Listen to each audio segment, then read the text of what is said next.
Gotcha for Life and Black Magic Woman podcast acknowledges the traditional owners of the land which we recorded this episode. We also acknowledge the traditional owners of the land from where you, the listener or viewer, are tuning in. We would like to pay our respects to elders both past and present. We acknowledge that this land always was and always will be Aboriginal land. This podcast talks about mental health, suicide, and lived experience. If that brings anything up for you, please take care while listening. And remember, you don't need to worry alone. Welcome to Mental Fitness Conversations, a podcast about how real people build their mental fitness through connection, community, and simple everyday actions. Brought to you by Gotcha for Life in partnership with Black Magic Woman.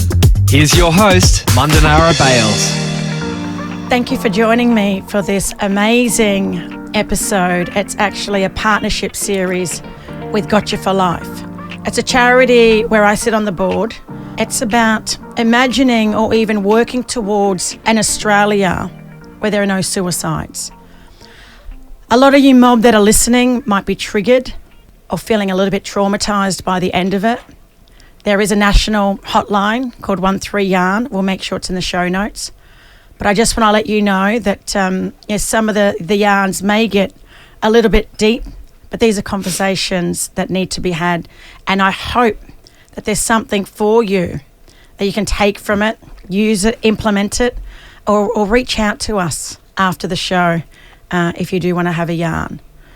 We're here on the beautiful lands of the Camaragal people, which is part of the Eora Nation, where my family have been here for over 10 generations, probably 2,000 generations, but this is where I call home. I've literally got the absolute pleasure to yarn with a brother, Dr Clinton Schultz, who I met long time ago, but have never had an opportunity to sit down and have a yarn. Even with Black Magic Woman going for 5 years, it's like this was the right time to be yarning.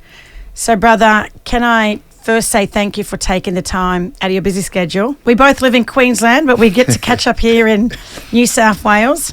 But thank you for being part of this partnership series with Black Magic Woman and Gotcha for Life. For people that don't know your story, do you want to share with listeners your name, your mob, and a little bit about where you grew up? Yeah, for sure. Gabaninda, thank you. So my name's Clinton. I'm a Gamilaroi man myself, so I live on Kumbamerra country, so what most people recognise as beautiful Gold Coast, probably more recognised as the Grey Coast at present. I swear we have wet seasons up there now, which is pretty crazy. Yeah, my story's pretty involved in terms of, I guess, social emotional wellbeing, both from a lived experience perspective through to the work that I am fortunate enough to be able to do now. And I guess that all really started, and my story's well documented and I'm pretty open with it. I think sharing lived experience really provides others with the opportunities to learn what has and hasn't worked for others and to maybe learn something from that and take it on board. And so I guess from when I was about 5 to 15, I experienced a whole bunch of abuse. Psychological, emotional, physical abuse in the house. It was a very violent sort of household I grew up in, literally to the point where, my brother and I were literally scared for our lives quite often. And that obviously caused a whole bunch of psychological trauma for me. And my way of dealing with that, I guess, was to turn to drugs and alcohol. So, I was heavily drinking well before I was 15, probably 13. Taken a whole bunch of different drugs by the time I was 15. But at the same time, I had responsibilities as well. So my mum was trying to go to university and improve, the opportunities for herself and my little sisters and my little brother at that stage. So I decided to leave school. Well, school and I decided to leave each other. It just wasn't a good match. No, it wasn't a good match. But the real, I guess, straw that broke the camel's back was the deputy principal of the high school that I was at literally turned around and said to me, I don't know why we bother. By the time you're 18, you're going to be dead or in jail. And so when your principal sort of says that to you, you figure, why am I here? And so I'd had enough. I'd already had about 160 days off school that year and just couldn't handle it anymore. So decided to take time off. But, my mum was pretty adamant that if I wasn't going to be at school, I had to be doing something. And so what I did was I looked after my baby sister, who was only 6 months old at the time, during the day so my mum could go to university, and I was doing a chef apprenticeship at night.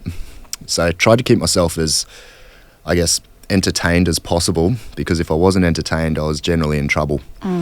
So while I was doing that, my drug and I had more access to money, I had more access to things, and I still hadn't dealt with any of my trauma. So I guess I started using drugs and alcohol even more and more, and working in hospitality. Anybody who works in hospitality knows that it's just a rife environment for drug and alcohol abuse in itself. It comes with its whole own set of triggers and stresses and challenges, and that just drives trauma further. So I probably did that, for 15 years of my life, to be honest.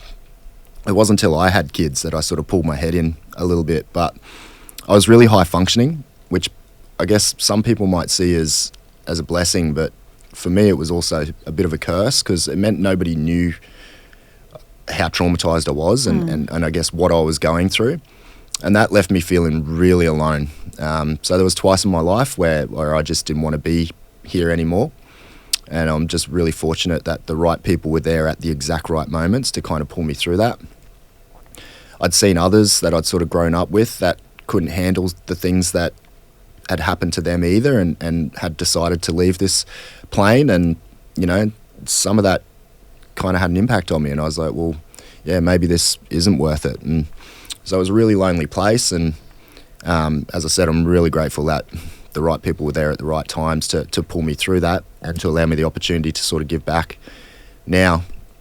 But yeah, that 15 years where I was abusing, I managed to finish my chef's apprenticeship, work in some of the best restaurants in Queensland, travel half of Europe working as a chef, come back, go to university, complete my psychology degree, do my honours, and then go out and start working as a psychologist, mostly in the space of drug and alcohol recovery, while I was still abusing. So that's why some people go, yeah, you were really high functioning, so that's kind of a blessing. But for me, it was through that entire time, nobody knew kind of what was going on for me. And so that meant that I didn't have to deal with my shit, to be honest. Course, yeah, just no one really, there was no real accountability to other people because they didn't know. Yeah, and I was purposely keeping people separated from me. That's what you do. You isolate yourself. I'd experienced so much rejection, that's all I knew. I didn't know how to accept people in because I'd felt so rejected. I'd felt rejected in the home, I'd felt rejected at school, was more and more feeling rejected by society. The more I think as young Aboriginal men, particularly as we start to age in this Western society, the more we become aware of how much society rejects us, everything about us, everything that is, I guess, put out in this world about what it is to be an Aboriginal man is deficit discourse based. It's all negative based. And obviously some of that's going to soak in and it starts to become part of your actual being because it's all you hear about yourself. So you're kind of left in this space of either questioning your own identity and your own sense of self, or accepting that all this rhetoric that you're hearing constantly must be the truth, and absorbing some of that. So yeah, trying to deal with all of that was pretty difficult. But yeah, managed to get through it, and culture was really the thing that's, allowed me to thrive in my life. That's exactly what I was going to ask in terms of how do you ground yourself in culture to be able to be the best version of yourself, especially with your little family, with your little ones? Yeah, look, I'm a real passionate advocate for the importance of culture, but not just culture. I think law. I've been fortunate enough to go through our processes and to understand that side of it and to understand the power of it and the healing parts of it, but also the guidance that allows us to live our life in a positive way. And so I'm really adamant about helping people these days to figure out how those two pieces fit together. What are those parts of our law that have kept us well with self, other and place across forever? And how do we actually apply those today in the 21st century? And it takes a little while to sort of figure it out, but once you figure it out, those principles can protect you in anything that you're actually doing. So I'm far more focused these days on making sure that I'm abiding by our LORE than I am with Western law, because if I'm abiding by these ones, I don't really have to worry about these other ones as much.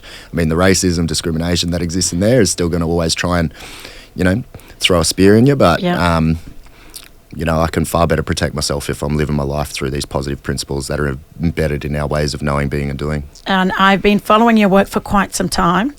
The organisation that you're working for, you're heading up now the First Nation strategy at Black Dog Institute. Yep. Can you tell me how you got involved with the Institute and just some of the work that you do there? Yeah, for sure. So I guess I've been involved in academia for, 15 years or something now, and I'd kind of gone through most of the universities in southeast Queensland and swore I was never going back to academia. And then this opportunity came up at Black Dog Institute, where it was actually Leilani Darwin had rung me up and said, look, brother, I think there's a really good opportunity for you to do something different here. And I can promise you it won't be the same experiences that you've had in academia previously. And I went, yep, no worries. So went along, took the opportunity to see what it was all about, and it's been really refreshing to work at an organisation that is willing to actually reflect on where it's at rather than to try and bullshit about where it's at. Yeah. So they've been quite open to me coming in and saying, look, this is the work we need to do because this is where you are on your journey right now, and these are the things that we need to do before I'm even going to feel confident in bringing other blackfellas in here and building the team so that we can do the work moving forward. And I think that was a bit of a shock for them at first, but... A reality check? Yeah, but as I said, it's been really refreshing to be in an organisation that has accepted that, because that was my first experience of that. Every other organisation I've ever gone into has asked me to come in to do a job, and the job has never actually been the job. Because it's not set up properly. Yeah, it'll be come in and develop Aboriginal health programs, and then all they want me to do is talk about CTG and deficit-based stats, and I'm like, well, that's got nothing to do with health. That's all ill health. Yeah. So why don't you call your course Aboriginal ill health if that's what you want to do? Let's not call it Aboriginal health. So coming in now, having a lot more freedom to really focus on social emotional wellbeing as a concept, and I guess the holistic concept of that, and mental health being a part of that, and looking at how do we actually apply that within policy practice moving forward. Mm-hmm. And have you got now a big team? A lot of black fellas at Black Dog yet? Yeah, we've got quite a big team because we actually house the Aboriginal and Torres Strait Islander Lived Experience Centre for suicide at Black Dog.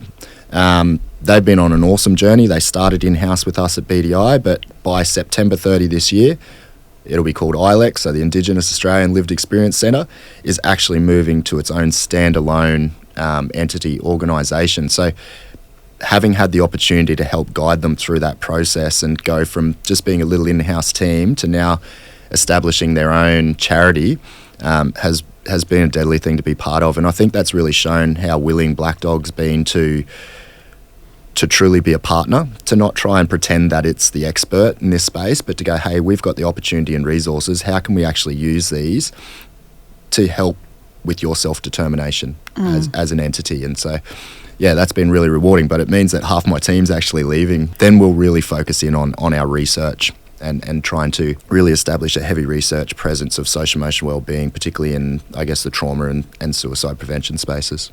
I was watching a video of you, my brother, and you're talking about Aboriginal psychology, which is not the same as Western psychology. Can you share with our listeners, what do you mean by it's not the same?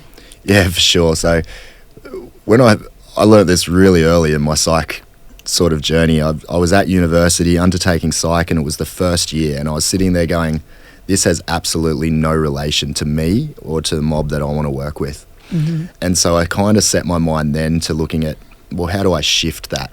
How do we broaden the understanding of what psychology actually could be and make it more practical to people from a whole bunch of diverse backgrounds? At the moment, it's white as right.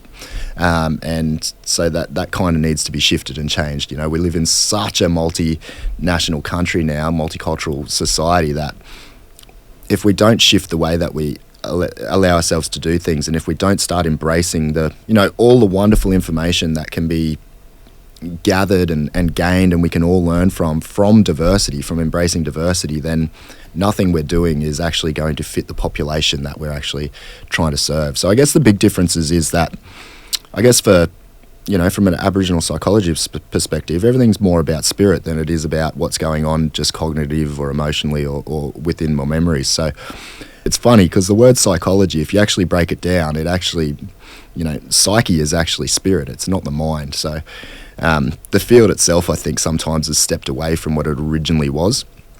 So we're kind of trying to drag it back to what it is. And that's really about understanding the things that are most important to us and what keeps our spirit strong. And we know that those things are like connection to culture, connection to family, connection to law and community, and obviously physical health and mental health are important, but I think that there's other facets of our overall well-being that at times are far more influential on our overall experience than just our mental experience. And so for me, that's what, Aboriginal psychology is really about. How do we first acknowledge that these other parts of ourself are real and that we can't constantly try and compartmentalize them? And we have to acknowledge that we're one being and we're a connected being, and what happens to any part of us happens to all, and what happens within our connections happens to us as well, and vice versa. So we first have to accept that, and that then allows us to then look at, okay, well, how do we then harness the power that can exist in those connections to keep us strong and deadly moving forward. And I was just going to ask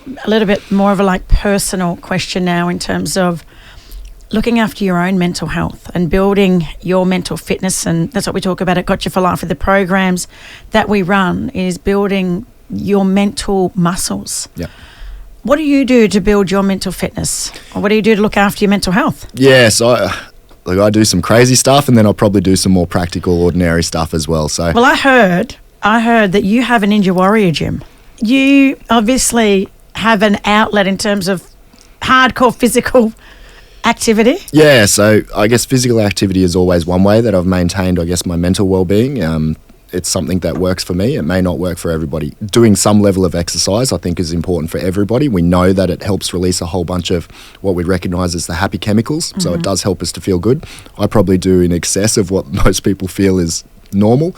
So I've done a whole bunch of crazy stuff over the last sort of 10 years. Yeah, I did Ninja Warrior for a few years, did the show. And what was that like? Look, I was more into the competition than I was the production side, to be honest.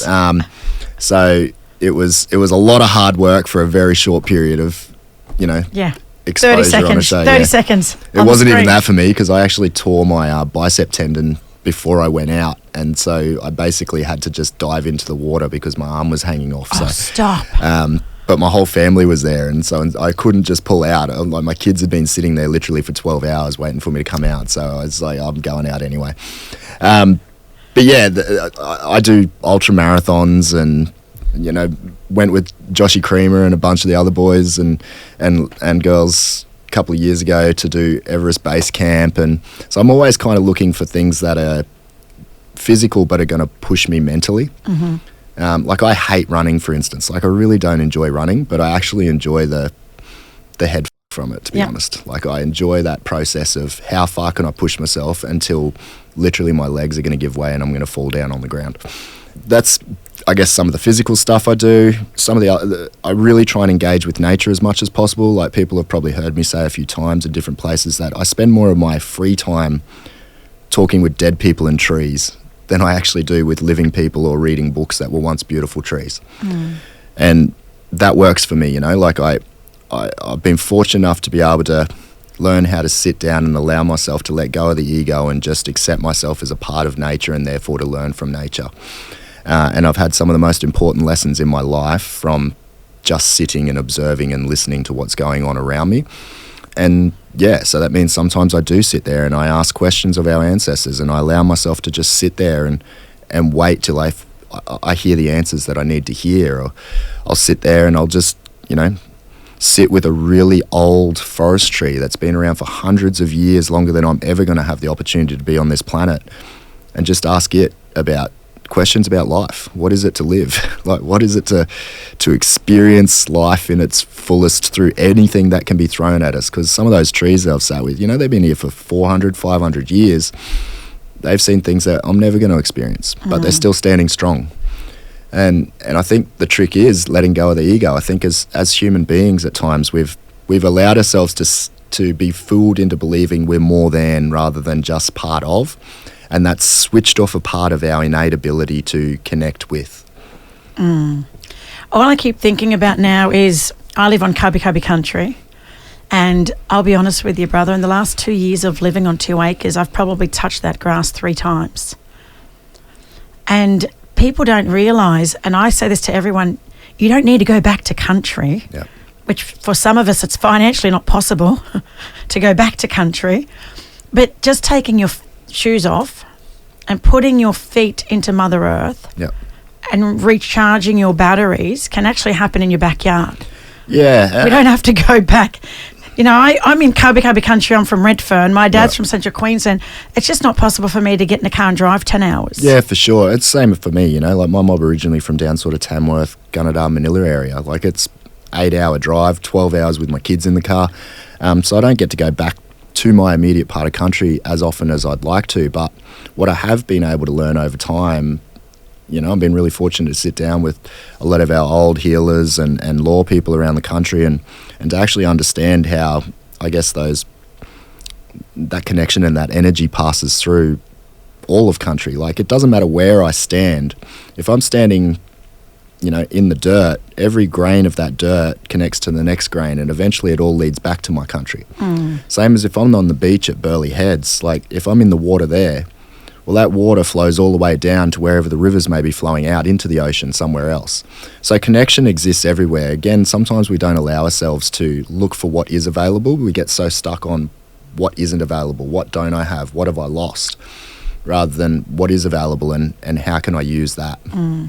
Interesting about talking about what's available, what I've lost, because I was just going to ask you about some of the challenges within working in the mental health space and with systems and people that don't quite get it yet. What are some of the challenges I think that you're facing today? The biggest challenge is feeling like the constant advice that you're giving is not being taken, or not being taken seriously anyway. You know, it's one of the issues I've had for a long time is we're always asked to be on advisory committees. We're always asked to give up our knowledge, to give up our experiences. And we're told that it's for the betterment of us, that it's going to help improve systems, processes, policies, etc. for us.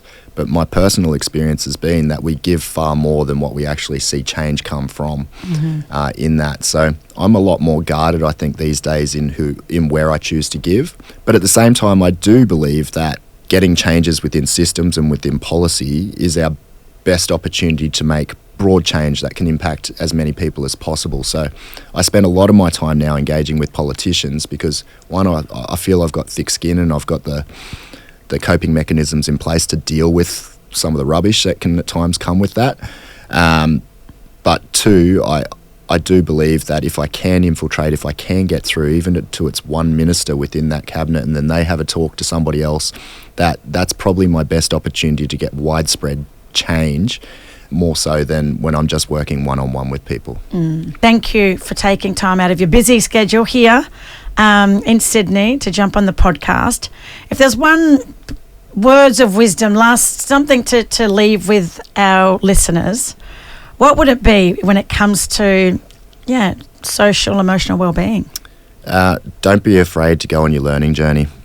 I think that's the biggest issue we have at the moment, is that we're convinced by others that we shouldn't, or that we don't have the right to, or all this other stuff that gets in the way of us just doing what we actually innately know is best for us. And that's just continuing our journey. And it doesn't matter where you're on that. The first step's the hardest part. So always look for what is it that I already have available to me now to just take that first step. And that'll allow me to then get a little further along the journey and to figure out, you know, who or what else do I need to continue on that journey. Deadly. Well, thank you. I'm just really happy that we've been able to get your amazing insight and knowledge and experiences into this amazing podcast partnership. And I can't wait to work with you in the near future. Absolutely. Really appreciate the opportunity. Too deadly. Thank you. Thanks for tuning in to Mental Fitness Conversations. Keep building your emotional muscles with the free Mental Fitness Gym app, packed with tools, tips, and everyday actions to support your mental fitness. Download it from the App Store or Google Play Store, or visit thementalfitnessgym.org. If anything in this episode brought something up for you, you don't have to worry alone. Reach out to a trusted friend or family member and know that support is available. You can contact Lifeline on 131114 or 13YARN at 139276 for free and confidential support for Aboriginal and Torres Strait Islander people. If you enjoyed this episode, leave us a rating, share it with someone in your village, or drop us a message. We'd love to hear what you think. And don't forget to follow Black Magic Woman and Gotcha for Life on all socials to keep the conversation going.